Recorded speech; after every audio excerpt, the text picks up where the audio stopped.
Hello, everybody. Hi. It has been 5 years. 5 years since my last video.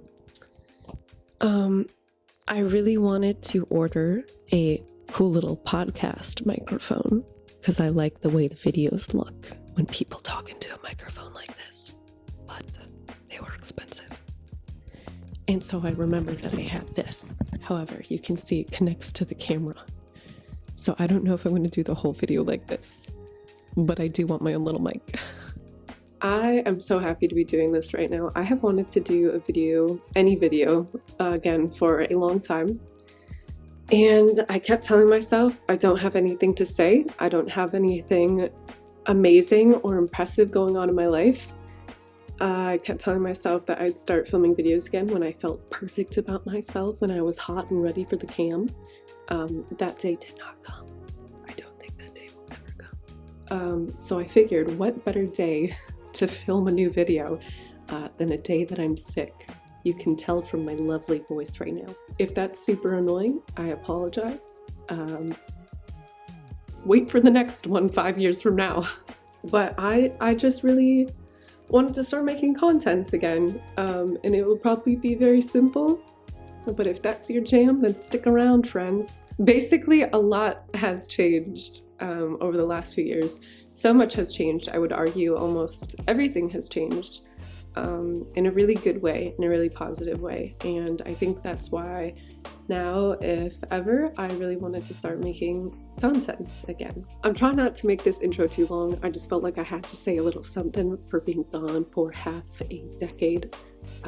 I feel like the dad that left in your early childhood years and came back when you were 18, once absolved of all responsibility, to just slide in there and say, hey champ, I'm ready to be part of your life. So thanks for welcoming me back in. Sorry it's been so long. I'm thrilled to be here. So first things first, I have spent a lot of time over the last few years doing research on things that would help my spiritual health, my physical health, my mental health. I have spent countless hours and lots of trial and erroring trying to figure out what works for me, what's gotten me to a really good place, and it's something that I would like to share with others that might find it helpful. I'm going to start off with one that may make a lot of people click off this video, so that's a good way to just weed it out. One thing that hey, and Hero's still here. If you remember him from my old videos, that's my baby. I started doing this maybe about a year ago. I have not been completely consistent with it, but for the most part, I have switched to decaf coffee. Now, I understand that caffeine is a real addiction. When I was running my business, I was having multiple cups of caffeinated coffee a day.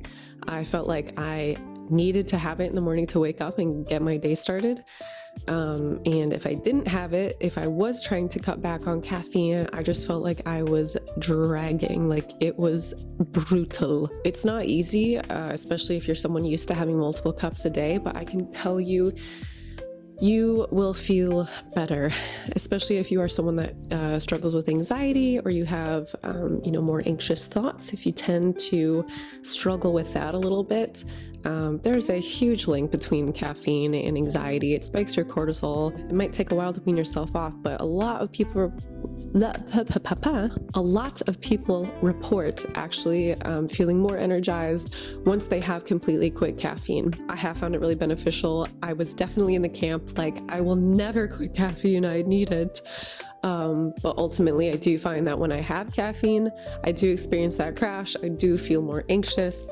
And I think overall, I'm just really better off without it. And I think a lot of people would be too. So another thing that I have changed, which I had clung to like it was the last thing keeping me sane, was my supplement stack. Now, I know that supplements are quite the thing nowadays. I am by no means anti-supplement, but I think we are way overdoing it. I myself at one point was probably probably on over 10 different supplements, and it really got to a point where I was feeling mentally and physically ill by the amount that I was taking.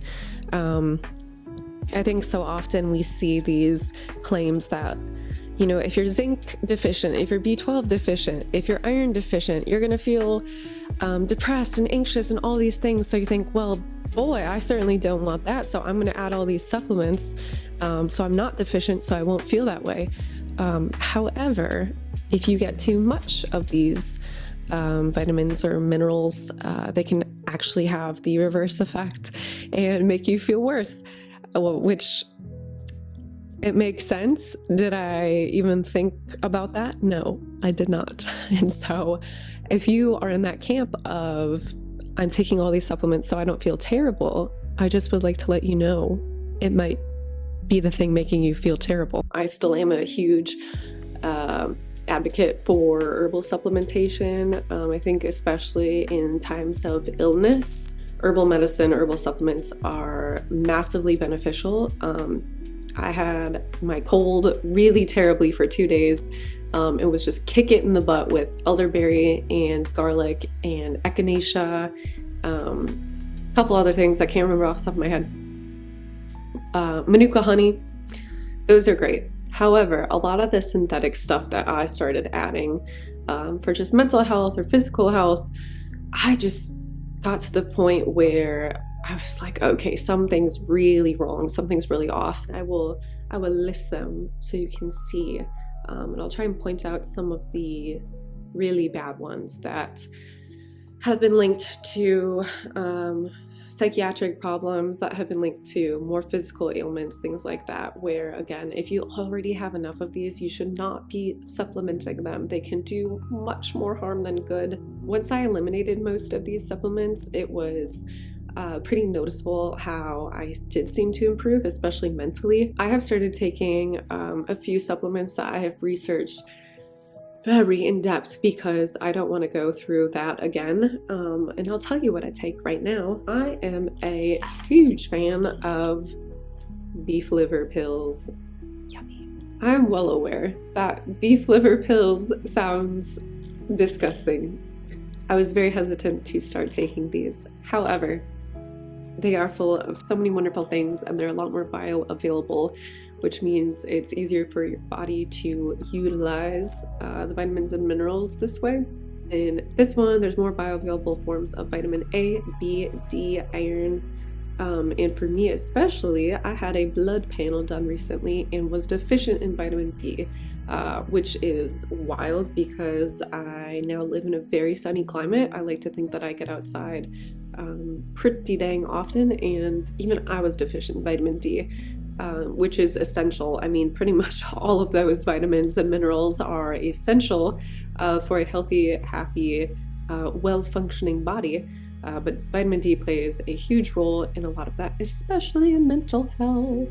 I really recommend these. I think they're wonderful. The second thing that I take is colostrum. I have it in this nice little powdered form, which I like to put just in my beverages, whether it just be water or in an iced coffee. Again, it's a massive source of vitamins and minerals. It can even help repair your gut lining, which is a whole nother topic about the gut microbiome and physical and mental health, but we can get into that in a different video. So I have it in the powder form. I also have it in these nice little pill forms. Sometimes, you know, if I'm running late and I don't have time to measure, scoop it out, blend it up with my little frother, I'll just take the pill. So the last thing that I take are these LM&T electrolyte drink packets. I want it to focus. There you go. These are great. They're just full of minerals that you need. But they've got salt, magnesium, and potassium. And I get the unflavored ones because I don't want any of the synthetic junk in there. That's been a big thing too in regards to diets. I'll get into that into like my next little section here. But yeah, I just do the unflavored ones. They are very, very salty. So I only do about like a quarter of a time in whatever beverage I'm drinking, usually it's either going to be coffee or water. I like to mix it with a little bit of lemon and sometimes a little bit of honey in there just to kind of mask the saltiness a little bit. But again, if you dilute it enough, it's fine. It's not going to be that salty. All right. So another thing that I do, I have overhauled my diet. I have tried so many different diets, so many different times, and I'm not talking about weight loss diet. I'm not talking about like Beachbody. What is it? Weight Watchers. I'm talking like vegan, vegetarian, pescatarian.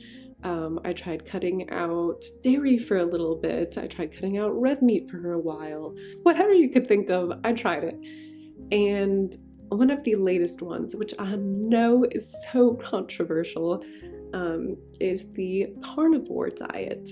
Now, I remember seeing this content a little while ago and thinking that these people are freaking nuts. However, I was getting so very sick. I had just started this 30-day challenge with a good friend where we were going to eat super healthy.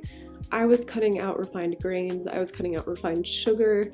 I was eating tons of vegetables, tons of fruit.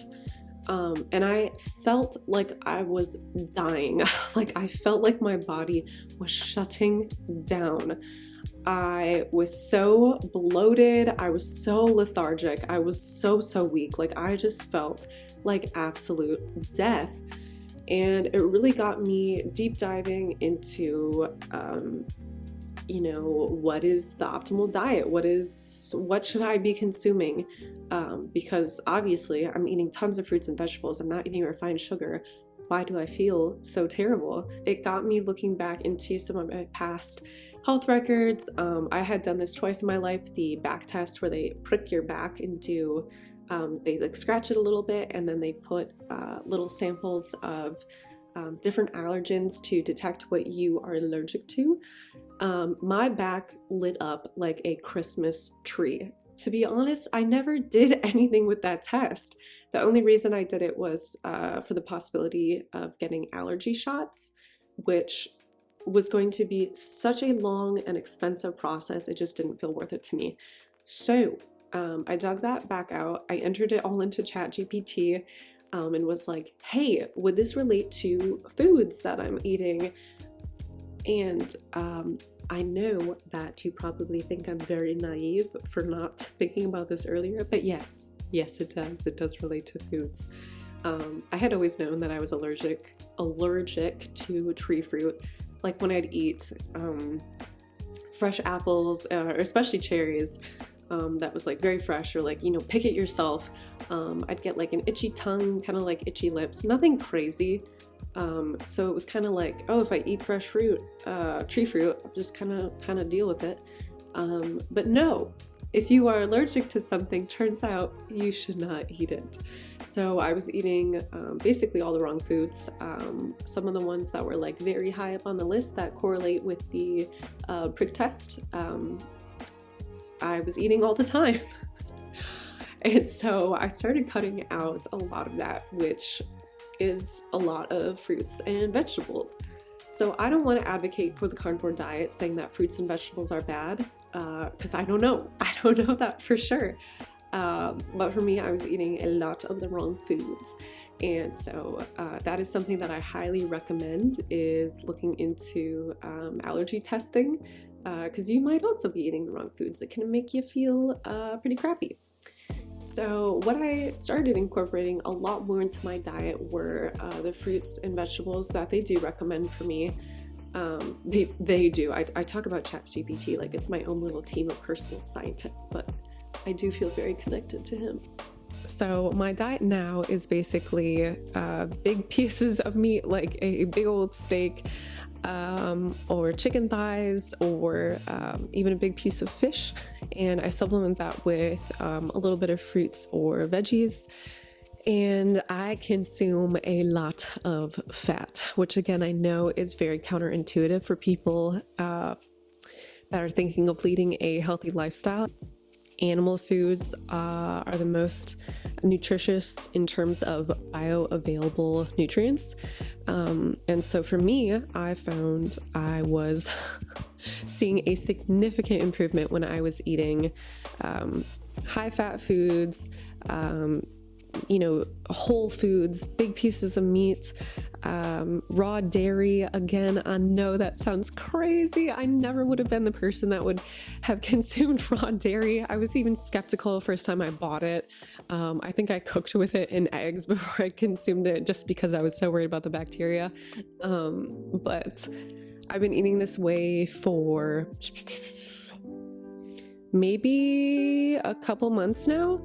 And I've seen drastic improvement. So those are the foods I really try to focus on eating. Now, the things that I have cut out that have made a very big difference, aside from caffeine, is cutting out wheat, really trying to cut out food dyes and seed oils. As well as refined sugar, but I think we all know that one's not very good. There have been a lot more reports coming out on the effect of seed oils and on food dyes.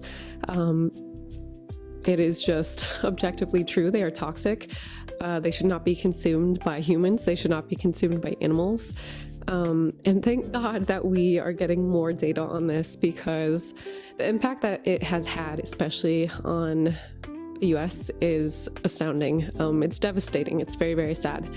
And so I understand how insanely difficult it is to eat well in the US. Everything in this video is just to do the best you can.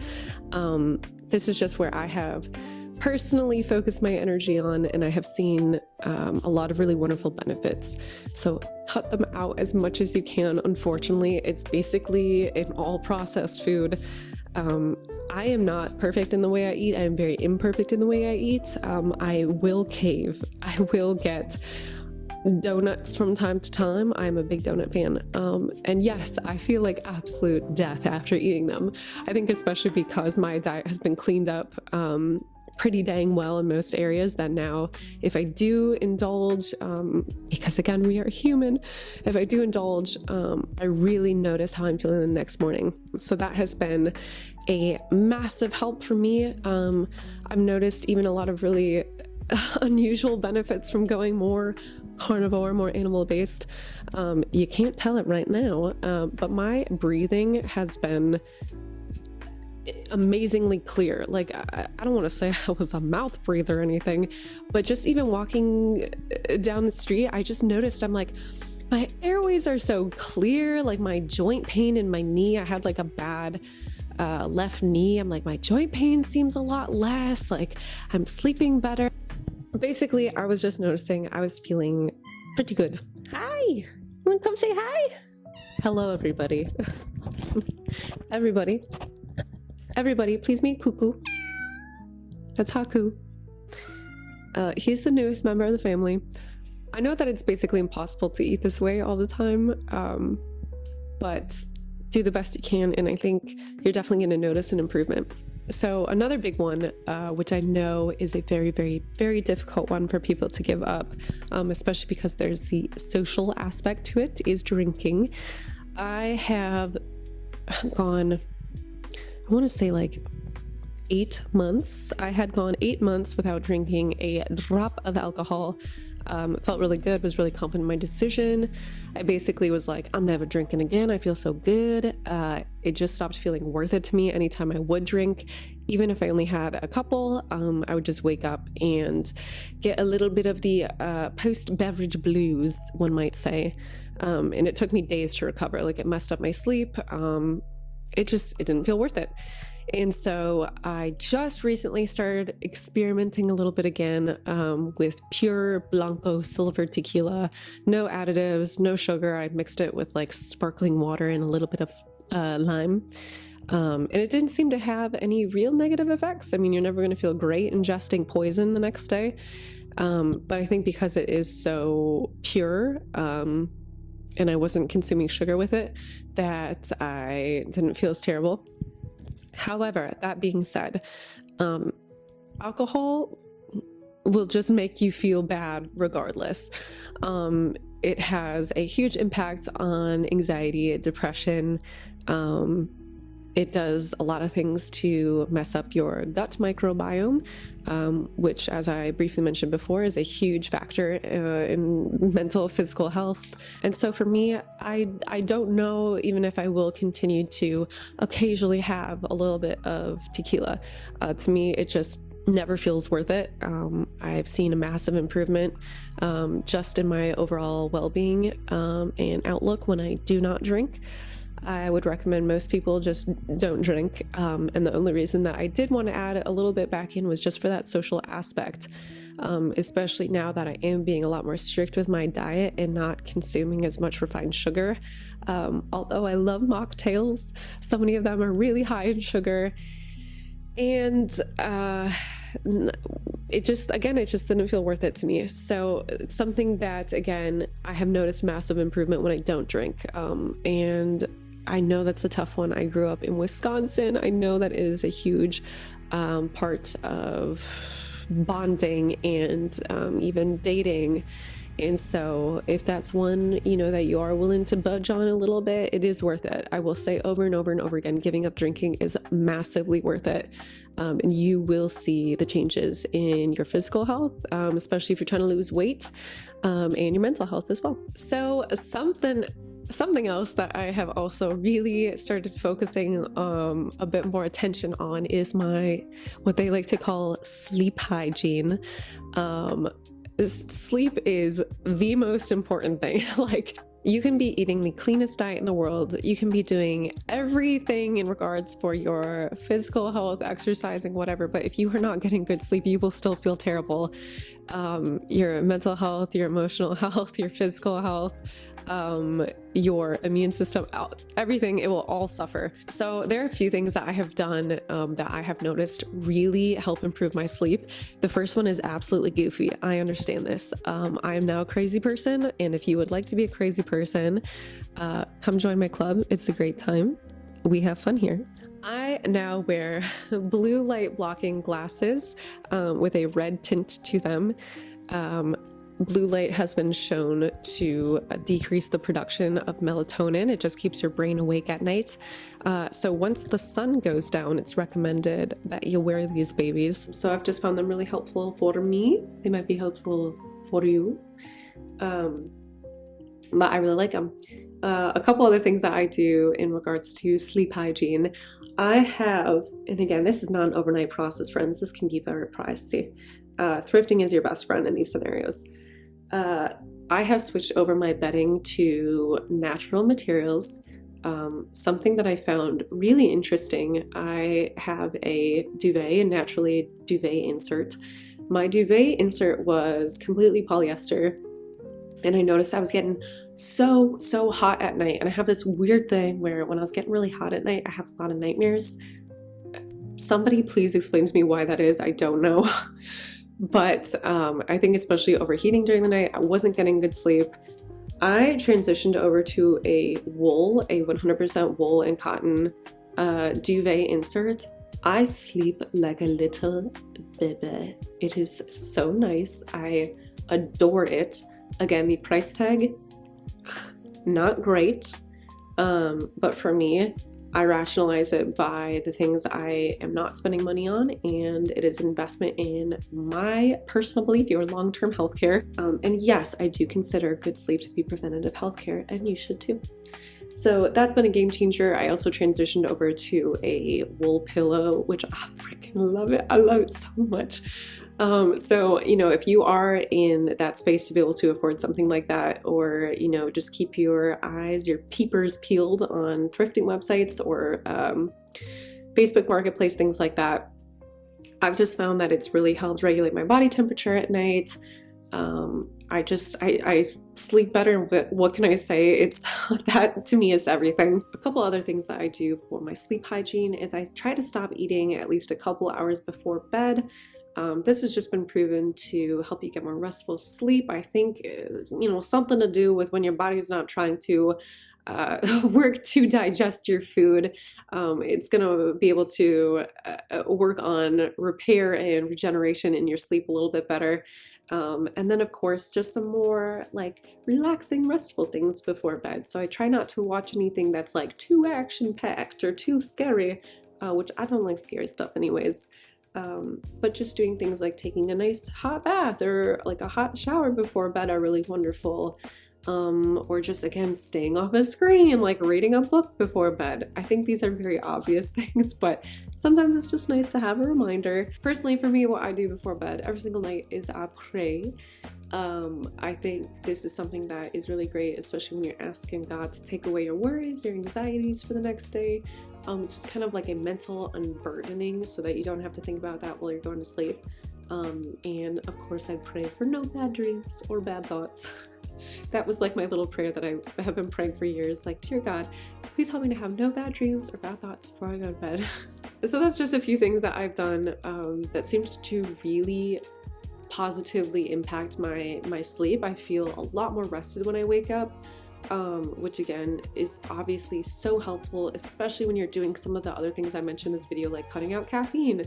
Getting good sleep is like absolutely paramount in feeling good in any other realm in your life. So this next one I know is not for everybody, and that's okay. I'd love it to be, because I think it has done so many incredible things for my life, so many incredible things for me as a person, just for my perspective on life, for my mental health especially.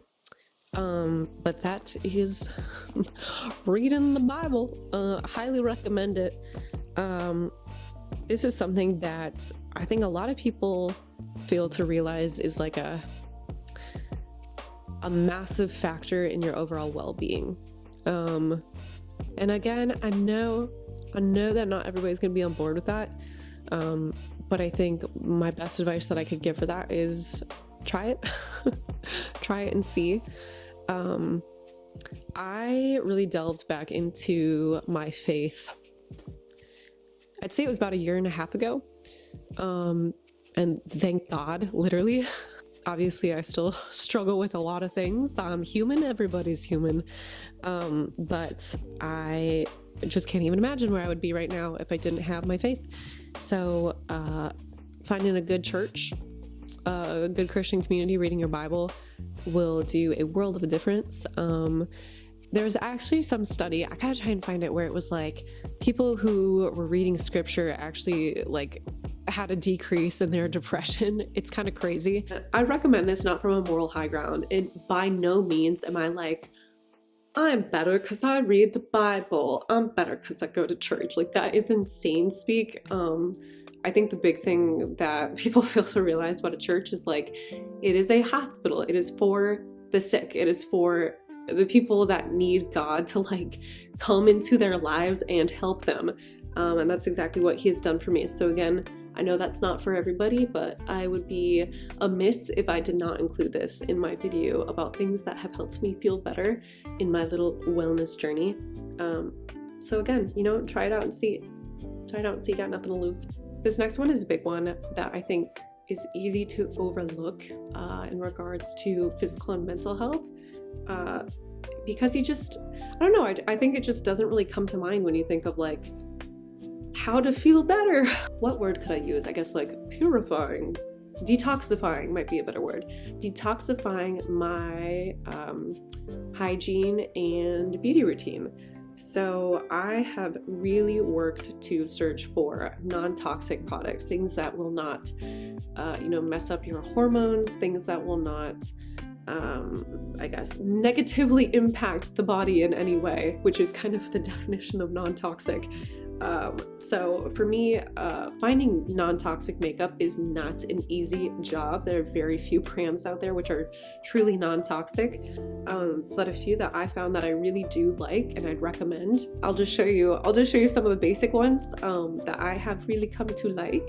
So Alima Pure, this one's great. Great brand. They really do have a lot of non-toxic items. This one is just their foundation powder. I use it every day. I think it's wonderful. I'm also a big fan of 100% pure. So this is I'm just giving you little examples. This is their eyeshadow palette. Again, all of this feel free to explore. There are so many other items, and this is by no means this is not my like whole makeup routine or anything like that.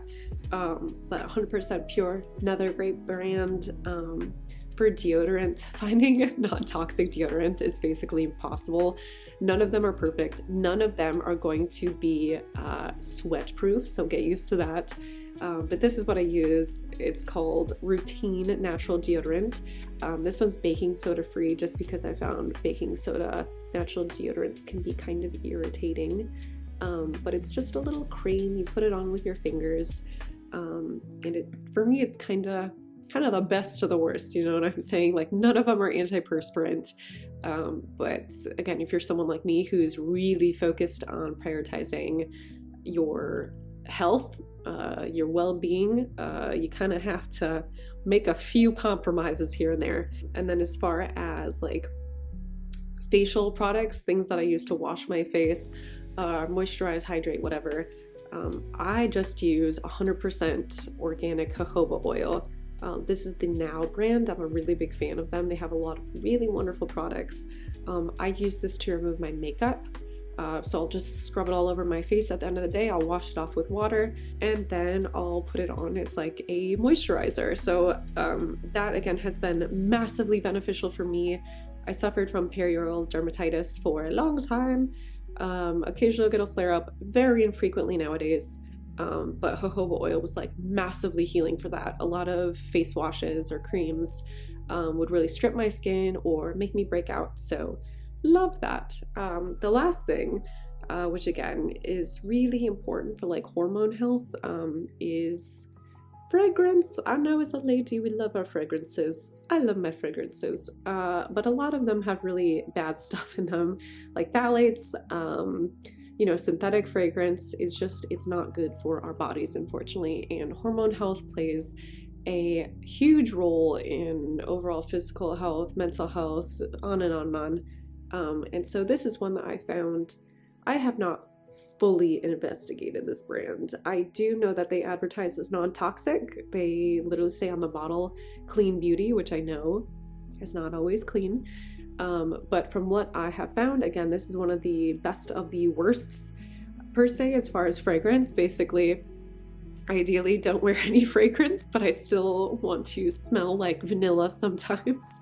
So this is one that I use almost every single day. I really like it. It does not last as long as a normal perfume. Again, that is the compromise with natural beauty or hygiene. So those are just a few things. The last one that I'm forgetting, I want to go get it because I want to show you guys. The other one is toothpaste. So again, if I really want like minty, fresh breath, I'll use Burt's Bees. I can tell I need a little refill right there. But if I'm not really focused on like having minty breath, I'll just use this little tooth powder. It's so teeny tiny. I think I accidentally bought like a little sample size or something. It does a great job of cleaning your teeth, but again, you're not going to have like the dazzling fresh from the dentist minty breath. It literally is just bentonite clay, activated coconut charcoal, eggshell powder, baking soda, and sea salt. And so you just dip your little toothbrush in it and you scrub your teeth with it. So that's just like a little insight into my non-toxic hygiene beauty routine. But I really urge everybody to take a look at the products they're using. And once again, I know this is not an easy thing to do. I understand that a lot of times these kind of products can be more expensive, and it really is an investment. But even just making a few swaps early on, or like trying to avoid things with a lot of synthetic dyes in them, whether it be like your body wash or your shampoo, things like that. I think even just making a few swaps can really be beneficial in the long term. Again, it's like progress, not perfection. It's just things where you're like, hey, I don't feel good. I don't feel good mentally. I don't feel good physically. I don't feel good spiritually. You can just start making those subtle swaps. It doesn't have to be all at once. It doesn't have to be perfect. Doesn't mean you have to throw away everything you own and make that shift overnight. It's more like, hey, I definitely want to make some changes. I need improvements in these certain areas. What can I do about it? And that's what I'm hoping this video really is just like, hey, no pressure. If you're just not feeling good and you are looking for a place to start or just for some information, that's what I'm hoping this video can be for you guys. I am so passionate about health and wellness. It is something that I have poured so much time and energy into, that if you have any insights or facts or habits that you have picked up that you're like, hey, more people should know about this because it's been really beneficial to me, please comment below. I would love to check it out. I would love more people to know about what has worked for others that might work for them. And I think just sharing these things with people can only be beneficial. Worst case scenario, they try it and it doesn't work for them. But I think, you know, in today's day and age, anything is worth trying just to get back to a baseline of feeling good, whether that's physically, mentally, emotionally, spiritually, all the above. And so I really do hope that today's video has been beneficial for even one person. That would make me very happy. But thank you guys so much for watching. Let me know if you try any of these little life changes, little tidbits in your own routine. I'd love to know how it turns out for you.